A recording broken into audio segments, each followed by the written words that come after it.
Thank you very much for staying with us on TVC Breakfast. And now we are on to the second half of the show this Monday.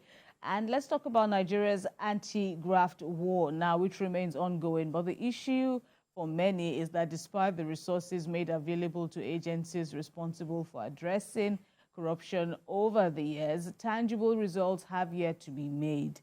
Some Nigerians are of the opinion that the collaboration between the anti-graft agencies such as the EFCC with other security agencies and CSOS, that's the civil society organizations, can help yield desired results of reducing corruption in the country.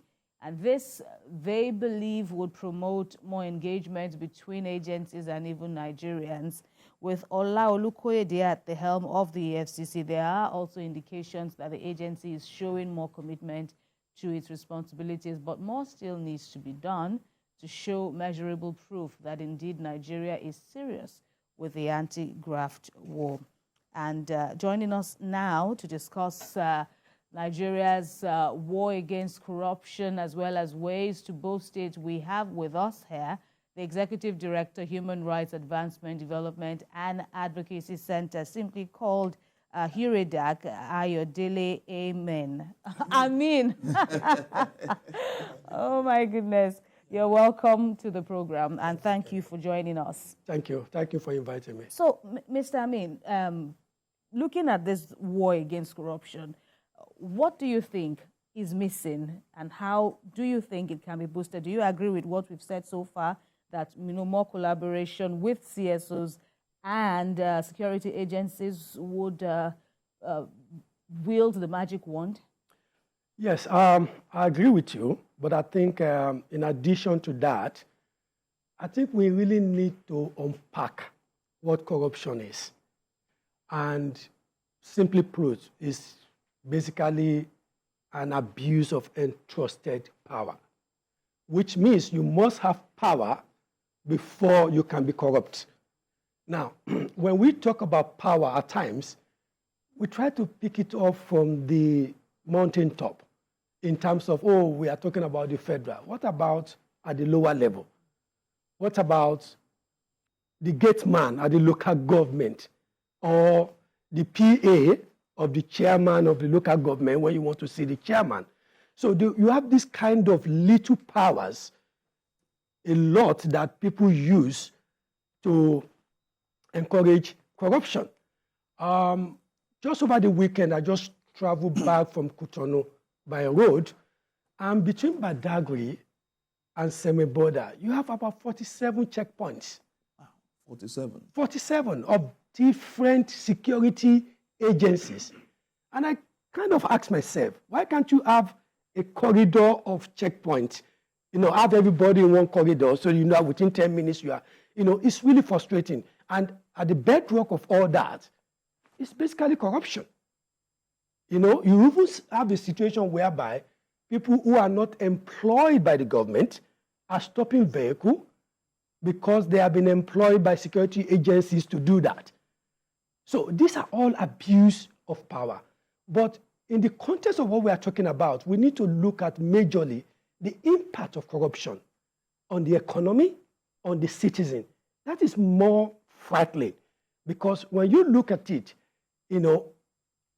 like Father Kuka once said, I've never met a president of Nigeria that his main objective is to destroy the country. Okay, so people have good intention. The laws have good intention. I have studied the Lagos State Anti-Corruption Act. It's a very good act, but the commission is yet to start operation. But basically, we should stop just looking at corruption at the ends of affair. We should start focusing at the lower level, because that level is where the impact is more serious on the citizen.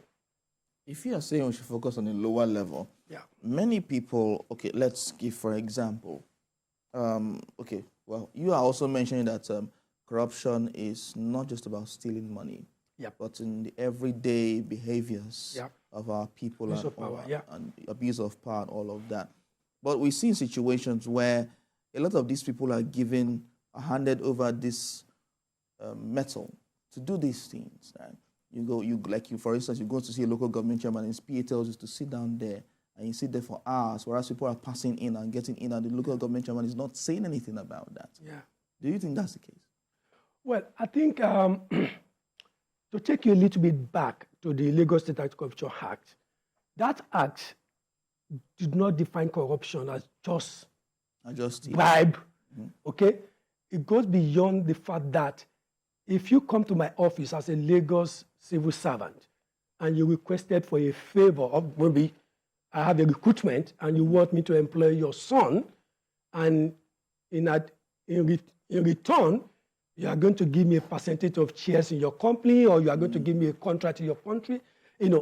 Basically that is corruption. It's well defined there.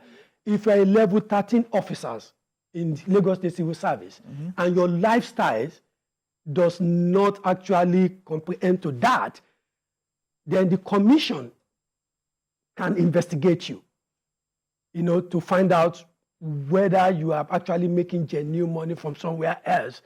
So it goes beyond just issue of money.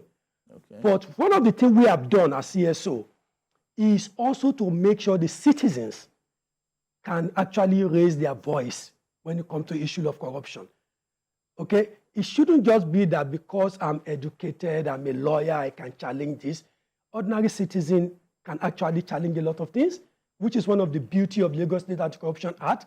The ordinary citizen can make a formal complaint. But you're concerned about implementation? I'm concerned about it because the act has been signed now for some years, and now it's yet to kickstart. So there's even a chairperson. The chairperson has been appointed. Good. So we have been calling on the Lagos State government to say, look, let's start working. We have been engaging with the Ministry of Justice on this. Any thoughts as to the delay in implementation? Well, we have not had any information about why it is delayed. And I think the chairperson is also frustrated why this is not starting. Because we really want to work with that commission and be able to help in training and supporting them technically so that they be able to. But I think the heart is a very good heart in my view. Let me take you back. Your first, bite at this topic, you spoke about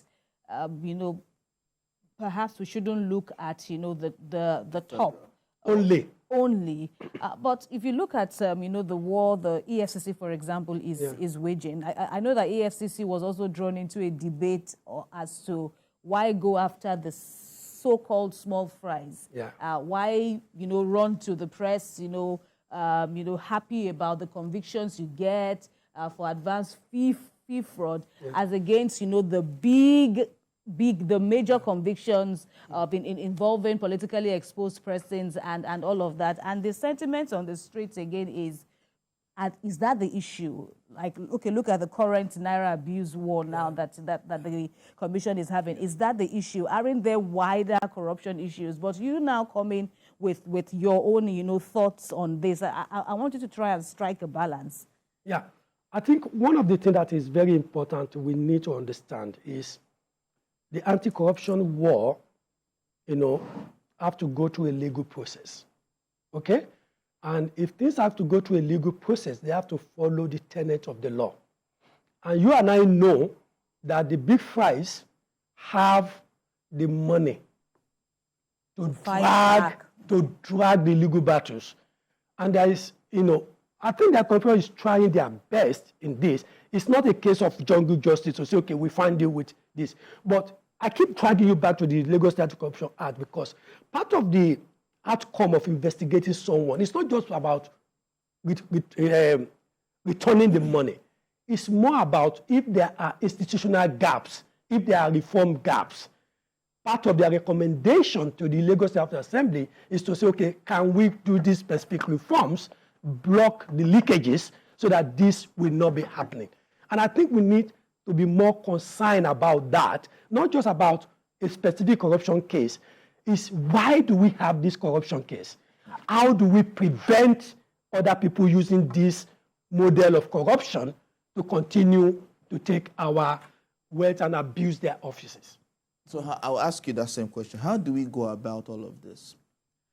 Well, I think some of the things we have done with our own work is working with stakeholders at the local government level and trying to strengthen them in terms of the corruption, anti-corruption tools, and letting them realize, because if you go down to ordinary citizens and just say, look, the budget was padded, they are really not concerned because they don't think it's their money. Yes. They don't believe it has anything to do with them, and take it also back to issue of elections where people were buying votes. They don't look at the implication of that until you try to tell them to say, look, if somebody gives you 10,000 naira, okay, that is an average of about 60 naira per day for giving me access to loot your treasury for the next 4 years. Is that something you want to do? And part of the thing we have been saying, working with youth, is to say, look, you guys have the electoral power to bring about change. Just are they using it? Are we using it? But because they don't really understand how it is. But now we have seen that if you go to the last election in the Gambia, the president owed it to the youth who returned him to power. And now they have voted one of theirs in Senegal, And this is the changes we want. And I tell people at the local government level, okay, some of you say you are unemployed anyway. Bring one councillor from yourself, among your group. You have the power to vote that person into office. At least as of today, the largest voting bloc in Nigeria, they are the youth. Our laws don't have, this independent candidacy. We don't have that. You have to belong to a political party. So I do understand that. Right. I don't think there is any law stopping anybody to join into a political party now. So they could go into political. We have seen politicians does this. They leave one political party, merge into another political en bloc. They say, I'm bringing myself and my supporters. Why can't the youth do that? All right. Okay. You have more youth following Arsenal Football Club or Man United Club and being passionate about it than them taking part in the political process that can change their life. Well, despite their losses. Mr. I just said so to you. I had to go there. But, okay, so specifically now on the roles of NGOs, how do you, as an activist, and I know that, I've worked with you on, in the past on, projects, for better electoral processes and all of that.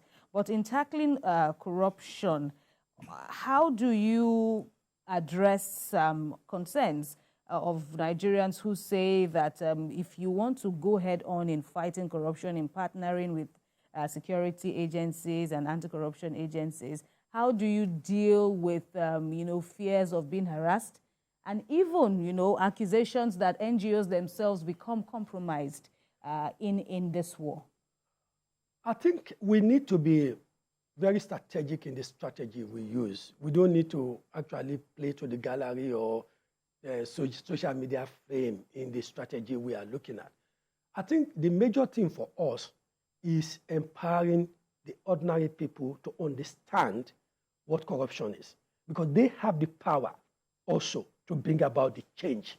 Now, if you understand the political dynamics, okay, I tell people, look, one of the good way of preventing people rigging election is actually making sure that the ordinary people understand what good governance means. Because if they do, they have the power to return that person to power or not.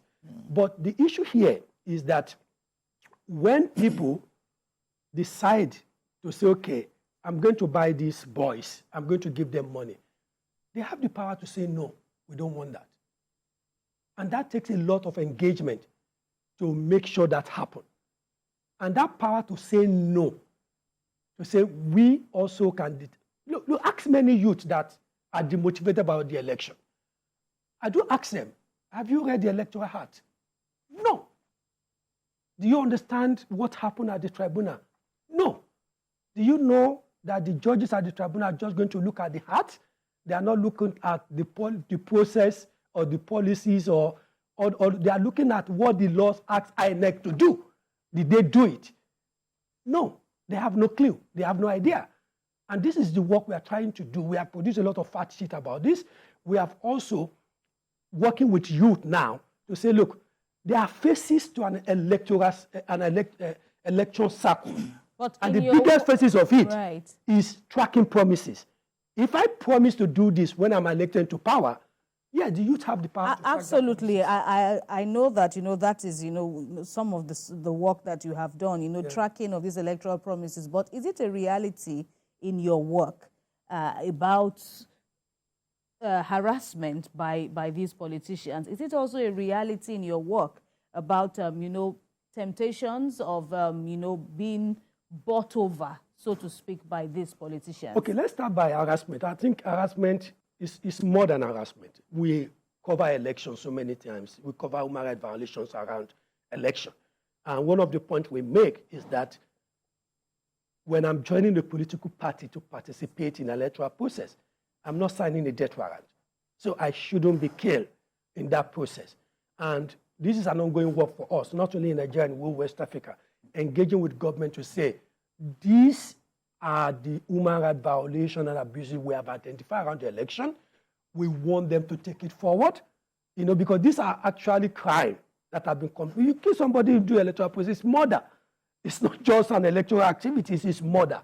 And the police should take that forward. And we are engaging with them, we are engaging with the National Human Rights Commission on this to say we should be. But, when it comes to those things, you can't say it's getting better because not a single person should be losing their life. Senegal had just finished an election. Not a single person lost their life. Gambia finished an election. Not a single person lost their life. It's not an issue of population. It's possible even in Africa. It's possible for us to do so. And what will make it possible is addressing impunity. Like I said before, when I monitored the Sierra Leone election, I met with the vice president of the country, and I discovered that before the election, the party that left power was the one committing the violation. Immediately the result was declared, the party that just won, who were the victim a week before, are now the one committing the violation. I told the vice president that the source of this violation and violence is in this building, the seat of power. And we need to address it. Unless you address your members who have committed this violation, this is not going to stop. And did it work? Well, we are still pushing. On it. We are still pushing, yeah. All right. But to the other leg of my question, which is, allegations and the challenge of, NGOs themselves being compromised in the war against corruption. I think when we talk about NGOs' involvement around the election, there are certain complications around it. I might be an NGO worker, but I still have the right to vote. But there are a lot of NGOs that they don't understand the boundaries between it, okay? People ask me at times, I have my right to vote, and I can vote for whoever I wish, okay? But my job as an NGO activist is to be fair and to be independent and to be able to challenge things that are not going right, things that are not going according to the law and policies. And I think most of us try to do that, but out of every 12 disciples, there will always be a Judas. Okay, so I know that we are running out of time a bit, but I want to take you way back to when you mentioned about the Anti-Corruption Act for Lagos State and the fact that people have to talk, and the fact that even implementation is a problem, and we just have, like you mentioned, the chairman just inaugurated. But how do you expect people to talk or speak against corruption in any form or any way when the mechanism through which you have to go through is not even working? Well, I won't say it's not working because the chairperson has been appointed, they have not been inaugurated. Okay. So the commission have not started operation. We have been pushing. We have been trying to meet with the governor on this. We have been speaking to the special advisor on media. They say we need an audience with the government to talk about this commission because it's very important, and whatever we can do to actually help and engage so that the commission can kickstart it, because the process and the laws of the commission, to us, they are welcoming because it allows the citizen to be able to complain directly to the commission. So what's the delay now? What do you think is the delay in? We don't have any information. Until we hear from the government, we can't just assume. So we don't know what complication, they have not told us anything. For the people now, what mechanisms do we employ in speaking to the government directly against impunity? Well, I think what is important is that you know that social media have advantage and have disadvantage. One of the advantages is also that people pick up things, even government officials pick up things from social media. Yes. Like today, we are sitting with stakeholders, the police, the various NGOs, the INEC, and so many other, Ministry of Justice, and we are talking about how do we put pressure on the government to kickstart the Anti-Corruption Commission. So we are doing that later today. So we are making our own effort to work on this, but I think the major thing is for the ordinary citizen to start pushing, crying out. How hopeful are you?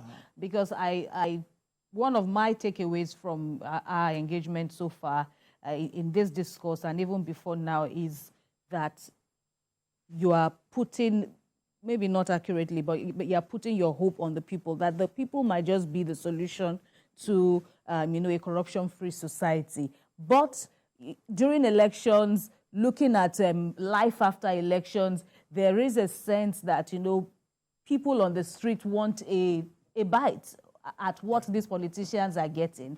And so that's, I don't know how big a challenge is that for you when you are interacting with the public, getting their buy-in in, ridding the society of corruption. How easy is it for you? How optimistic are you that the citizens, ordinary men and women, will join this fight? Okay, let me just give a good example. When I was in Sierra Leone and we are working on election and talking about the police, majority of the people we engage said we don't like the police because they are corrupt. Okay. And I said, I'm sorry, we don't have an alternative for them. Mm-hmm. We don't have choices to say we don't want this police, we use this. So we have to work with what we have, okay? And in this case, we think that there are two levels of working on this. We need to work at the strategic level in terms of institutional and strategic reforms with various stakeholders of anti-corruption, EFCC, the various state commission, the National Assembly. But at this other level is raising the voice of the masses to be able to call for reforms. And we can't replace them. And I said it's doable, because like I said, the footballer give an example how passionate people can be when they are interested in something. And if you can be able to motivate them to prioritize the link between their living standard and anti-corruption, I have no doubt. We saw what happened with NSAS, isn't it? Mm-hmm. They raised their voices and the federal government looked into it. Okay, and if they have other technical know-how, then they could have achieved more with that. And I think so the capacity is there. We just need to wake the sleeping tiger. Okay, and another issue again is there is EFCC, there is ICPC, and all of these, and entering, the state's own intervention. Yeah. Are you not worried that we might be having, like an overlapping, so to speak, people doing the same anti-corruption work? Well, I don't think we need to be very pessimistic about that, because I think EFCC and other agencies have shown that they can work with Lagos. There's also the issue of independence. There's also the issue of independence. Lagos State Anti-Corruption Act have cleared that. Okay. They have said that any anti-corruption cases that involve them, they will take it up. They are the first point of taking it up. So EFCC involve them as how? For example, now, if there is a case, it's just like principle of complementarity with the International Criminal Court, that, okay, before we can actually investigate something for international crime, it must have been tested. We will check whether the state or the country have the will and to prosecute. Right. So now we can leave them to prosecute, and if they prosecute and we are not satisfied, we can come back and look at it. And so the EFCC and the Anti-Corruption Commission will work out a memorandum of understanding on how they operate. I'm not in doubt about that. Okay, all right. A fine place to leave our conversations. We thank you very much, Executive Director Huridak Ayodele. Amen. I hope I got. Amin. I'm so sorry. Don't worry. I'm sure many young people will be interested in buying Leverkusen. Mr. Amin, thank you very much. Thank you very much. Theo, can you just? But we thank you very much for your contributions. Yeah, you had to. Oh my goodness! All right. Thank you. Thank you very much, Mr. Amin.